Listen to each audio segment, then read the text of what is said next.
Welcome to the Kickass Couples Podcast. This is the place where we help committed couples who want to level up their marriage experience newfound clarity, hope, and confidence. We're Matthew and Kim, co-hosts and husband and wife. In 26 years together, we've seen a lot and never thought it could be as good as it is right now. We're here to help you successfully navigate the messy, dirty, and wonderful world of marriage. We believe all couples deserve and are capable of experiencing an extraordinary and fulfilling marriage. And each week, we're bringing you life lessons from real-life successful couples to help you grow and strengthen your relationship. We'll get started right after this message. If you want to learn how to experience the best, most fulfilling year of your marriage, we invite you to order Matthew's new book, Kickass Husband, Winning at Life, Marriage, and Sex. You can get it at Amazon.com or visit Matthew's website, www.matthewphoffman.com. Again, that's Amazon.com or www.matthewphoffman.com. And now, back to the show. We're excited to be joined today by Kickass couple Jenny and Chris Swisher.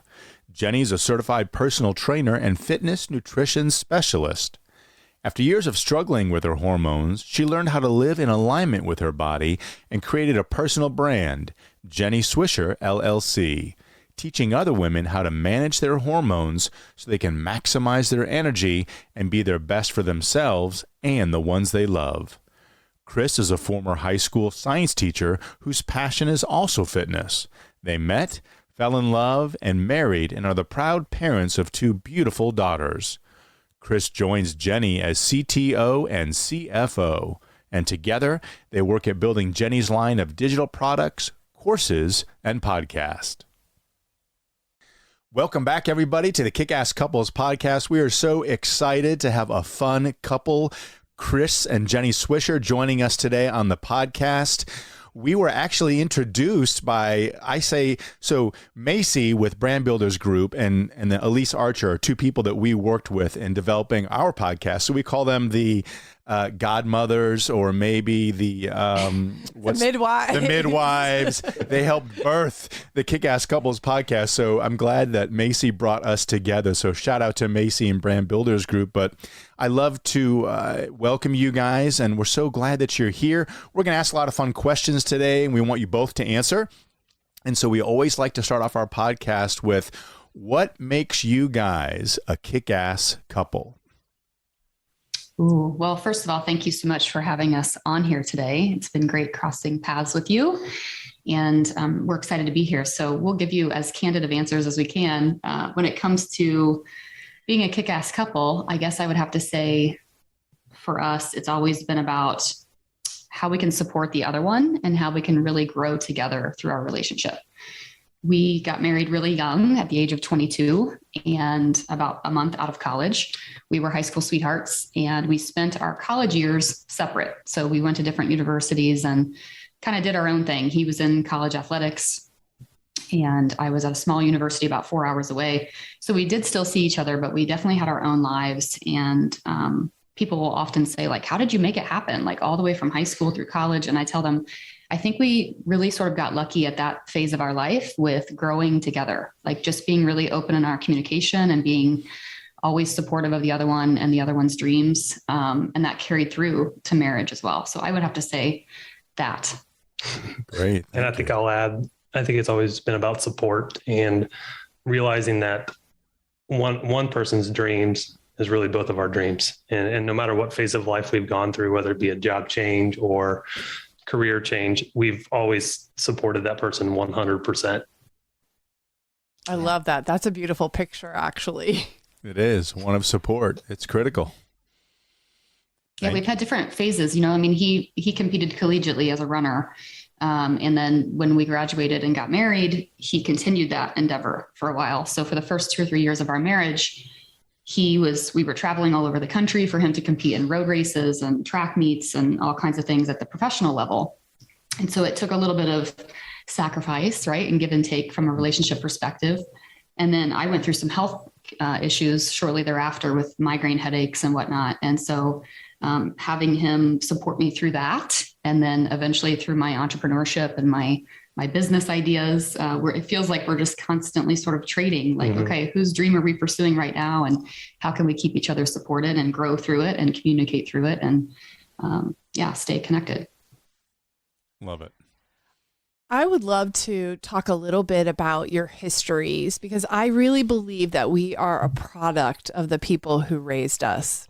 Some cases that might have been a traumatic upbringing, maybe not so gentle. And in other cases, it's, just a great, wonderful childhood. And so for all of us, it's different, but whatever it is, we bring it to that next relationship. So I'm curious, Chris, what did love look like growing up for you? Yeah, I mean, for me, I don't think I ever really questioned my parents' love. They were also high school sweethearts as well, but I don't know if I ever really saw them truly affectionate with one another. I had a younger brother that I grew up with, but I will say, no matter what, they were there for everything. Like, they always showed up. They were both in education, so they were at every single track meet, basketball game, you name it, they were there. So I felt like you felt that love through the support that they showed. Yeah. But I don't think you didn't necessarily see them cuddling or hugging or kissing, things like that. But you always knew that they were committed to one another. We never really had arguments or anything like that. I will say, from a confrontation standpoint with my parents, we were a family of keep it in, hold it in, deal with it on your own terms, and bottle it up. So it was growing up with Jenny's family, seeing a different family and how they communicate. Yeah. It was just a paradigm shift that we went through. Yeah, I think it was probably has been one of our biggest struggles, has been how to be openly communicative, whether it's good or bad, right? Whether the conversation is, an argument or not. So his parents are near and dear to my heart. His mom was actually my 6th grade teacher. So we did grow up together in a small town, Indiana. But I don't think, and we've talked about this a lot. Like I don't remember seeing them super affectionate, but yet they were always committed to one another. There wasn't a lot of arguments, not a lot of confrontation. So something that we've had to work through for sure from a marital perspective is how to deal with that conflict and how to, confront issues when they come up. Sure, because that definitely comes into play when you meet your significant other and you had love, you knew there was love, but you didn't see it expressed. And so it wasn't modeled for you. And when it's not modeled for you, it's really hard to bring that to the next relationship and to express that. So it's kind of what I hear you saying, Chris. Yeah. And I kind of feel like that's something that you yearn for. Like in my relationships, I really, like, if you go through like the love languages, like I am literally a physical touch love language. Yeah. It's like he craves almost what he didn't experience. You know what I mean? Absolutely. And I see that as well. For me, it's acts of service and words of affirmation and feeling that sort of reassurance. And that was something that was probably lacking in what I grew up in too. So it's interesting how that works. But tell me a little bit how love was expressed in your family when you were growing up, Jenny. Yeah. So my parents have been married for over 30 years and they were sort of the opposite end of the spectrum. I can remember my parents being very physically affectionate. My mom and I would sort of barter for time on my dad's lap when I was a young child. And they had a very faith-based, faith-centered relationship. So I can remember seeing them, hold hands in church and pray together and really treated their relationship first. They did a lot of things, the two of them. They had, NFL season tickets. So it was like, don't bother them on Sundays. That's mom and dad's day. They were going to go do their thing. So I feel like I grew up in an environment where there was total commitment, total trust, total affection. I did go through a little bit of what you could consider to be trauma in my early teens, around the age of 12. My dad was diagnosed with cancer and was given 2 weeks to live, sort of a very sudden thing that happened. And so in that phase of my life, I had to grow up fast. I sort of became almost like a motherly figure for my brother, who was 4 years younger than me. And my mom and dad went on to pursue a lot of health issues at that time. They ended up moving to Seattle, and he had a bone marrow transplant, and we lived with grandparents and were kind of shuffled around for a period of time so that they could prioritize his health. Thankfully, he's still with us today. He walked me down the aisle and is still with us today and whatnot. But it was a very sort of traumatic time. And we were actually not dating at the time because we were really young, but we were friends at the time. So he sort of lived through that experience with me as well. But I grew up around, a very, I would say, strong relationship and very outwardly so. That's great. Well, I appreciate it. Helps understand where we come from and what we bring. And it kind of leads naturally into what we call the 3 C's. We have 14 pillars in our platform, and we think all 14 qualities are important and really have to be present and demonstrated in any successful relationship. But we kind of focus on the 3 C's because we think they're foundational. And the first of those C's is commitment. And so, Chris, I'd love to ask, what does commitment look like to you in your relationship with Jenny? For me, commitment is really just going alongside Jenny through our journey of marriage and being there. And as we went through from the beginning, as we went through the different phases or different chapters of our marriage, like Jenny was saying during our story, we switched off who was, we'll say, pursuing their dream. And no matter what, we always shared that dream with the other person. And we were always committed to moving forward together and supporting each other and figuring out our way through that. And so I think that for me, it's always comes back to support, never saying no, never saying, hey, we can't do that. It's always, we're going to find a way to make this work. We're going to find a way to make it successful and still love each other all the way through this. Sure. Yeah. I would agree with that. I mean, I think, we said support in the beginning was probably what makes us work and what makes us happy. And, before children, right, it was all about like, what are the different things that you feel, what is your purpose, like outside of our marriage or outside of whatever, like, who are you and what, who are you called to serve? And it's changed over the years. Like he's had multiple job changes. I've, left the corporate world for doing more entrepreneurship type stuff. And we've had health issues arise and we've had different, obviously every couple goes through different things, but through it all, I think commitment is like this unwavering, I like to say all in, right? When I talk to women about health and fitness, commitment is being all in. It's making that vow that no matter what happens, good or bad, you're going to stick to it and you're going to work through it. Right. I love hearing that. And it's a great segue into commitment next, communication, right? I feel like communication is a real biggie in our relationships, how we communicate, when we make time to communicate. So I'm curious, Jenny, what does communication look like in your relationship with Chris? You're busy. You have a job. You have young children.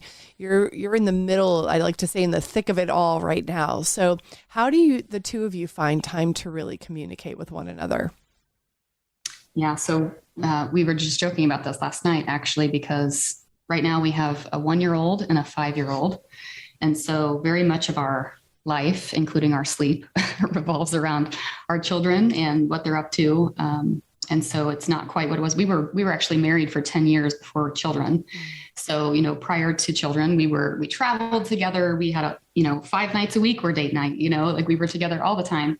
And then with children, things shifted, especially coming out of the pandemic in the last couple of years of really feeling like we've been at home quite a bit since 2020 and really focused on our family. We've had to make intentional efforts to stay openly communicative. We joke around that the Giphies on your phone, right? The little Giphies are our life sometimes. Like when he's putting the baby down for a nap and I'm working, or I'm picking my daughter up from preschool or whatever, like to get a little text message from him with some sort of sarcastic GIF or something that just sort of lightens the mood and touches, we talked about touch points, touching the other person at some point throughout the day, whether that's physically or through text or through the phone. That's one way that we do it. But also we really value our evenings. I know for us, like sometimes we joke around and we have like a little countdown clock. Like we love our children dearly, but we also really love bedtime because bedtime means that we get to kind of come back together. And whether that's watching a movie or sharing a bottle of wine or just talking, and having the TV off and just talking about our day or whatever, I think that's been really key. It comes back to that, what we talked about earlier, growing together. And growing together doesn't happen if you're not talking, There's not very many evenings. There are not very many evenings where we're not talking, I mean, sometimes of course it's nice to just say, I just need a show tonight. Like, let's just watch a TV show and just sit here. But then I would say most of the time that doesn't end up, we end up hitting the pause button a million times because, I wanted to tell you what happened today, or, I wanted to tell you this or that. So yeah, I feel like our evenings are kind of the time for us to debrief with one another and catch each other up on what happened throughout the day. Because if not, it's usually just a quick text message of what happened. And so we end up not really sitting down to turn off until, I don't even know, 11:30 sometimes. Yeah. I'm a night owl. So I've made him a night owl by association. So we, the girls go to bed at 8 or 8:30, and then we get that 3-hour window of just whatever we want to do, So I hear you saying you make time to connect in the evenings, and that time is really valuable to both of you. It's important to you. It's a recharge time. And I think so many of our listeners are right where you are in life, and they can really relate to that. So I love hearing that you are intentional about doing this. When it comes to creating a kick-ass marriage, do you ever wonder what you could be doing better? Have you ever thought how helpful it would be to be a part of a like-minded community of other imperfect couples who want to level up in their number one relationship?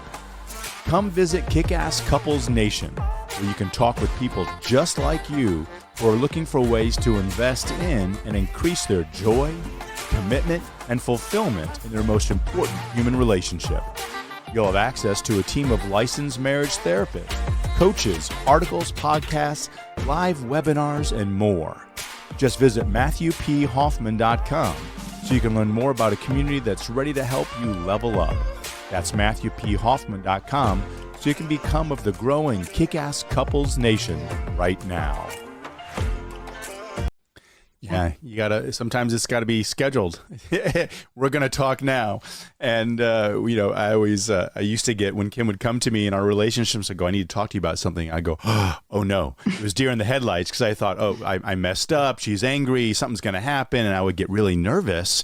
And she said, no, we'll talk later. It's not a good time now. And that would kill me because I didn't have the confidence and faith to know, you know what, talking is normal and we're going to have that time together. It's great. And, communication so naturally leads into our third C, which is conflict resolution. And I know every relationship, yours, ours, and everyone we've ever spoken to, there's always conflicts that come up. And so I'm curious, Jenny, if you don't mind taking this one first, what does conflict resolution look like in your relationship with Chris? How do you guys tackle when there's a point of difference in how you guys see or view things or how you should be going forward? Yeah. So the first thing I would say is that I think our personalities really complement one another in a way that's like I'm a decision maker. I like the bullet points. I'm very outgoing as far as personality. I like to talk. He is much more sort of introverted. He likes to just sort of sit and listen. He's also just so relaxed that he balances out my crazy sometimes. And so I think that helps us. I can't think of a time that we have collided in such a way that was detrimental to our overall relationship. I think that we just, we have that working in our advantage. However, that's not to say that we don't have conflict. I mean, there are definitely times where things come up. And I think a recurring theme for us has been, almost like those two personality traits are so polar opposite that sometimes that can be the cause of the conflict as well. Because sometimes it's like, I just want you to make the decision. Like, please, just one time, like, please make the decision. And meanwhile, there are times where he's like, I just want you to relax. Like, why are you so uptight? So I think for us, like, conflict resolution has to really boil down to like, first of all, if we're too angry with the other one, it's okay. I remember getting advice when we got married, like never go to bed upset and, or never go to bed upset with the other one. And I remember thinking like, oh, that makes sense. But now that we've been married for 16 years, I'm like, sometimes it's better to go to bed a little upset, because sometimes we wake up in the morning and it's like, okay, well, that was really silly. Like now I have a fresh perspective and I have a good night's sleep. And now it's like, I'm really sorry about what happened last night, because that was just off, that was really odd. But I think for us, it's a matter of me communicating to him a lot of times what I need him to do. Like, I need you to make the decision here, or I need you to, I know you that you're very relaxed about this. I need you to not be. I need you to care, and I need you to like pull forward some thoughts. And then sometimes it's the opposite for him too. Like he has to ask me to sort of level out as well. So I think just keeping that communication open. We also have some sort of like code phrases that we use in our relationship, which is sort of an inside joke. But anytime that we are dealing with like a stressful situation, which can cause us to then be stressful with one another, we have some code phrases. Like we have recently, our parents moved close by.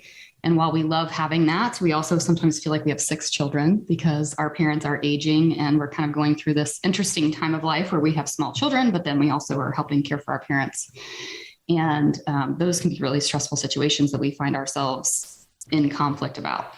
And so when that happens, we have this sort of code phrase where if we're together for like a holiday experience or something, and we can feel the tensions rising, he'll be like, your butt looks really great today. And it's just this like thing that will just break the ice, and it just literally, here you are, like here we are at Easter Sunday. And we're like, we had predicted everything our parents were going to say or complain about or mention. We had talked about it in advance in a very sarcastic way of, let's make a checklist of all the things we're going to hear about. Like, are our gutters clean? Or, are we going to hire someone for mulch this year? All these questions that our parents seem to ask now that they live close by. And so we made light of it. It was like, we know this is going to be a stressful situation. Like, let's go into it like with a sense of humor. And a long time ago, we had a couple that we kind of consider to be a mentor for us, a relationship mentor, say, in those moments, break the ice a little bit and say something like, wow, your butt looks great today.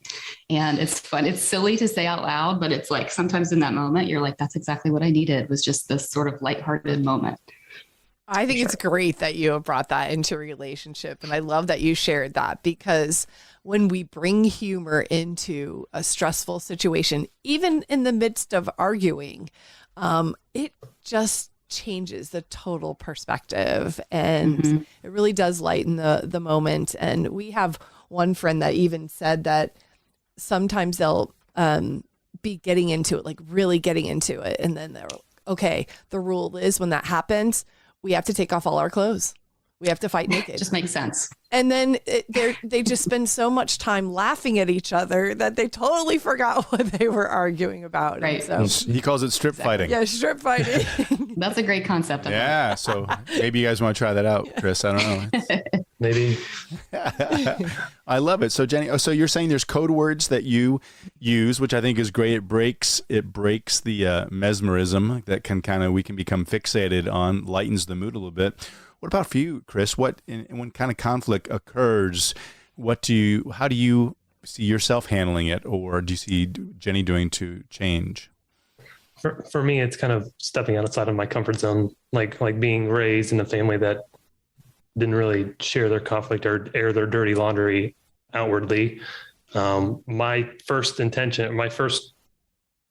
thought is, hey, bottle it up and just deal with it on my own time. And so for me, it's taken growth to really to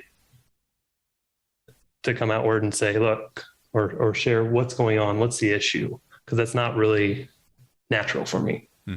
And on the opposite of that, it's like Jenny was saying, it's kind of like, hey, look, maybe this isn't as big a deal as it may be. For our relationship throughout, we really haven't had a lot of major conflicts with one another. I think we've really walked through a lot of conflicts together as a couple of things that have happened to us. Maybe job changes or work environment things that we've really kind of walked through it as a unit. And She's kind of brought the the mama bear aspect of it, because I mean, I feel like when you get on her side, there are many hills that Jenny Swisher will die on. Mm-hmm. And she will go to the nth degree to make sure you know that. And for me, it's like, oh, it's probably not that big a deal. I'll just let this one go. Yeah. Well, I think his natural reaction to conflict is to say, okay, like, or he's very quick to say, I'm sorry. And that's one thing that we've definitely, I feel like we've addressed so many times in our relationship is I'll say to him, I don't want you to be sorry. Like you shouldn't have to say sorry. You shouldn't have to bottle it up. Like we should be able to communicate and you should be able to tell me like how you actually feel. Right. And so I think what you're referring to with like the hills I'll die on, right? I'm a nutritionist. This is an example. I'm a nutritionist and I'm very passionate about healthy food. And so for me, it's like, that's a hill I will die on, right? Is like making sure that my kids are eating healthy foods, making sure that they're educated about healthy food. And for him, that's like not a hill that he's necessarily willing to die on, but he wants to be supportive of the way I feel about it. So it's something that we have approached, together, like with our kids, like we've had to be on the same page. Like, this is the way our family eats. This is the way that we address food in our house. And sometimes it really is a matter of one of us saying like, it's not that important to me. So whatever it is you think we should do, I'm going to roll with it.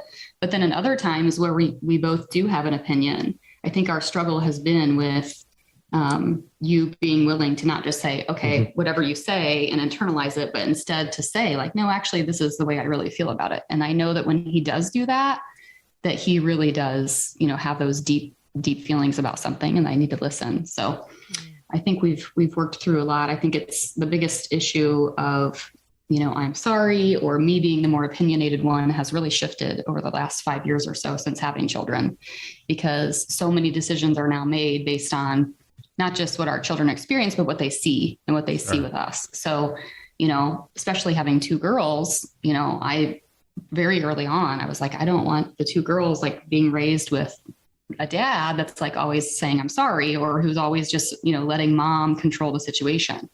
So being able to kind of get off my high horse at times and say, no, dad's making a decision here. And this is the way it is, like being okay with that. And that sort of give and take. Yeah, I love to hear that because it sounds like you guys have learned the art of compromise and you're willing to give each other what they need to be successful in the moment. And that means if you're doing that for them, then it's happening for the relationship. And I think, it's not my way or your way. There's no winning, right?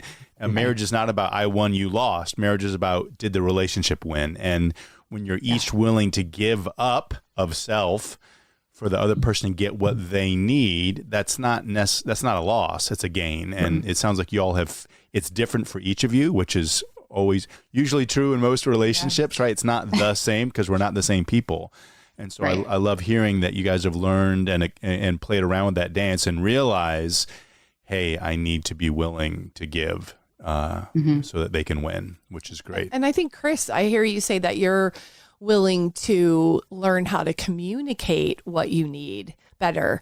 And that has a lot to do with being vulnerable, right? And that's not easy. It wasn't modeled for you. It's not comfortable for you. And so you've learned how to become vulnerable with, hey, look, this is what I need.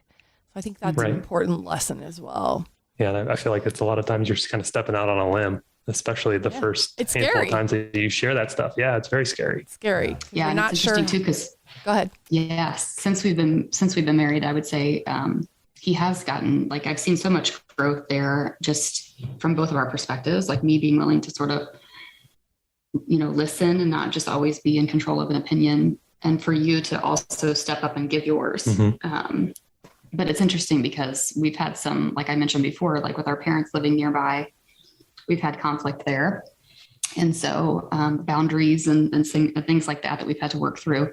But it's interesting because especially in the last couple of years, I've seen him engage in a conversation with his parents, bringing to light, like almost confronting an issue that I'm like, he would have never done that like 10 years ago. You know what I mean? Like he's now much more, I think, self-aware of when there's something stirring that everybody's just kind of bottling up. And so he'll just outwardly say like, are you upset that we didn't XYZ, or can you tell me what you're upset about? And it's sometimes like, you're up against a rock and a hard place sometimes, but just seeing him do that is like, woo, like it's huge. Cause I know when we were first dating, there was one experience in particular where he picked me up for a date and my mom and I had been just butting heads. And my mom and I are both like very similar, like very strong personality females. And I remember he picked me up for the date, and he was like deer in headlights. Like it was like, oh my gosh, like you're arguing with your mom like that. And I was like, yeah, because we just didn't see eye to eye on something, and we had to we had to just get through it. Like we had to talk it through. And he had never been part of that sort of confrontation or experience in his family. And I remember going on that date, and like he like kept talking about it. I was mortified. He was like, well, what was so bad that you had to argue over? And I'm like, I don't even know now. Like, it was just something we had to work through. And confrontation was so part of how I was raised, healthy confrontation, I should say. And so not part of how he was raised, that we started to experience those differences, even just in our dating before marriage. So seeing him now, like, just a couple of weeks ago saying like, hey, I sense some tension. Can you tell me what's going on or how you're feeling, like with his own parents is a huge step. Yeah. It's been some good growth there. It sounds like. Well, of the 14 pillars that we talked about earlier, we just really discussed the first 3, the ones that we believe are really key. You have a list, I think, in front of you of all 14. So there's 11 more.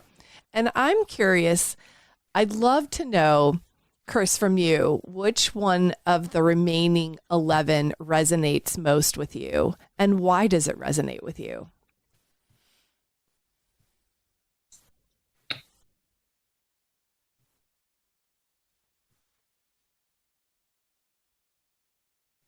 I'm thinking.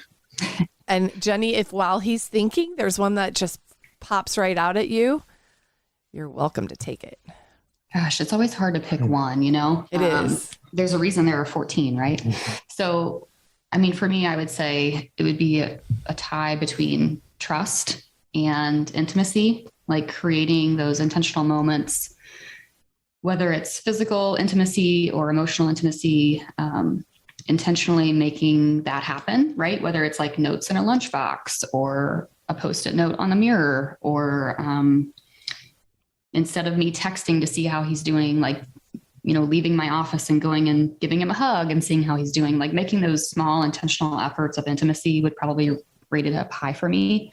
But again, without trust in a relationship, I feel like that almost has to be most important, because everything else falters without trust. So those would be you asked for one, I did my best. That's okay. I love that. I think that hearing you say that you're making deposits into that emotional bank account, that's huge.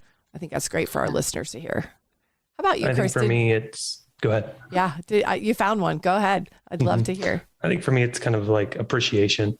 I mean, I think a lot of what we do, what couples do on a day-to-day basis, I don't know if we really realize the magnitude, the deposits they make, the things that we do for each other. I mean, with our first child, Jenny basically was a stay-at-home mom while trying to build an online business at the same time. And I feel like I never really saw the struggles and triumphs that she went through, because I wasn't there 24/7. And I don't know if I really appreciated everything that she really went through. And the roles have kind of switched, and I'm more of the stay-at-home parent with our second child. And it's like, man, there are some really tough nights. And I think she's like, hey, I've been there and I've done that. And then, like, I feel like we can share in that moment, like the struggles that we both went through, even though they were at different times, and how for me, I have a newfound appreciation for everything that she went through. Yeah, I was thinking about when you asked about what makes us a kick-ass couple at the beginning, I was thinking about like the one small thing that I think we do every day, like multiple times throughout the day, is that we're constantly saying thank you. Like, thank you for doing those dishes, by the way. Like, thank you for doing that. And it's not always, acts of service, but it can be, thanks for handling our 5-year-old when she had the meltdown, or thanks for, how I saw you made my coffee, like the little things, right? Like, oh, thank you for bringing my coffee without me even asking, like little things throughout the day. And sometimes it's funny because we've started to notice, we have a 16-month-old, like I mentioned before, So she only has like maybe 7 words at this point, right? It's like, hi, bye, mama, dada. And one of her phrases is thank you. So it's interesting because I remember the first time she did it, little babies, they go, they do like the syllables first. Mm-hmm. And she would, if you handed her something, she would go, and now it's thank you, and it's like, she hears us say that, I think, so much throughout the day, throughout the house, and our 5-year-old too, that she's just, of course, it would be one of her first words. So I love that you said appreciation. Yeah, that appreciation and gratitude goes a long way in our relationship. And it really does reaffirm, I believe, our commitment to each other. So it all goes hand in hand, no doubt. It does. Yeah. And so I love to hear what you value. And I think it kind of goes into, Kim and I really subscribe to an idea that's called spillover thinking. And we think that our relationship and the goodness of it and the strength spills over into so many other areas of our life, and that our relationship's the center of our life, and that we focus on this because it has so much good. And so I'd love to hear from each of you. How have you seen the goodness of your relationship, your success together, spill over into other areas of your life? Yeah. You want to take it or me? I can take it. I think for like our overall success in our relationship, at the root, it's because we're friends. But the spillover effect is we work together. She's the CEO of our business, and I'm the vice president, whatever you want to call it, but we work together. I mean, it's hand in hand. And to be honest, I really enjoy it. I mean, I don't know if I would have ever thought working from home with my wife would have been on my bucket list of goals to do, but it works. She's the big idea thinker, and it spills over into the fact that I want to support her ideas. And I've seen it spill over into our children's lives and the joy that they have, the appreciation that they have. Yeah. I think, we see it, I mentioned this earlier, but it's worth mentioning again that I think the biggest spillover that I see is in our children. Like, you don't realize, like, some of them, even just little things from mannerisms to just acts of love that you see when you see them performed in your children, you realize that they're seeing that from you. And so for me, the big spillover comes and is most evident in our children. But I also think just the support we've had for one another through, starting a fitness business, starting a health and wellness business, like that has spilled over into making us a healthier couple, we're healthier individuals. And because of that, it's helped our relationship, right? It comes back to that choice of growing together. Doesn't necessarily mean we're pursuing health and wellness in the same ways or that we're doing it together, but making that a priority for our relationship has spilled over into our overall health as well. And so, that's what I would say. That's awesome. Being in service to others can't help but kind of come full circle back to our own relationship. So that's fun to hear. Jenny, if you had to go back to your unmarried self and give yourself one piece of advice, so you've had all this time to grow and learn, what's that one piece of advice that you would go back and give yourself if you could do that? I think for me, the piece of advice I would give myself is not to assume that that marriage is going to be happy without intentionality, and to make intentionality a priority. I'm a huge personal growth junkie, so to speak. And I was introduced to John Maxwell, and I've worked with a John Maxwell certified life coach now for 12 years, which has helped me on a personal level. But one of the things that he talks about is having a personal growth plan. And I remember when I was being introduced to that concept, it was very new to me. I thought that it was up to my employer to help me develop skill sets and grow as a person, or I thought it was something that just happened to you. But, John Maxwell's known for his quote that says, aging is inevitable, but growth is optional. And I think the same thing goes with marriage, right? Like your marriage can sort of persist through time, but it's only going to thrive with intentionality and effort. So that would be the advice I'd give myself. How about you, Chris? I think for me, it's kind of relishing in the small moments and being present. I think it's very easy for us to kind of go about the day to day or week to week or year to year, and time just passes. Whether it's our marriage or our first 10 years without kids and the stuff that we did, just the two of us, or as we add to our family and have children, I think it's really just being able to turn things off and be present and relish in those really small moments. Yeah. Those are great pieces of advice. Good advice. Same, yeah, it's fun to have the luxury of looking back and see if it works today. And we are so grateful for both of you, for your relationship, for the work that you're doing, and the thoughts that you've shared with us today. If people want to learn more about you and your company, where should they go? Yeah, so Chris is sort of my behind the scenes guy. I've sort of branched out into the world of women's hormone health, specifically in the last 3 years. So everything that I do can be found at jennyswisher.com, which is JENNYSWISHER.com. I'm also on all social media outlets at Jenny Swisher, so you can find me there as well. Happy to have a conversation with anybody. But he's sort of my behind the scenes guy. Yep, so he's by association with me through the website and whatnot. He handles all of my back end stuff. So I am on social, just probably not as active as Jenny is. Just at Chris Swisher. If you want to see pictures of our children, you can go to his account.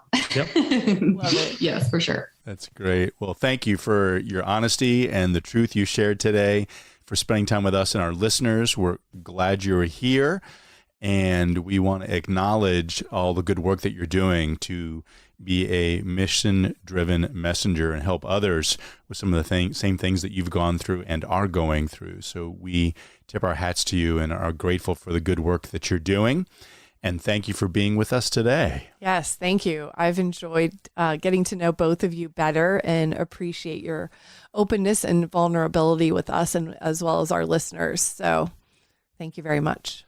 Yeah. Well, thank you guys. We appreciate it. And I'm so glad we've connected. Thanks for giving us the opportunity. Our pleasure. Absolutely. We'll see you again soon. Thank you. Thanks, guys. Bye-bye.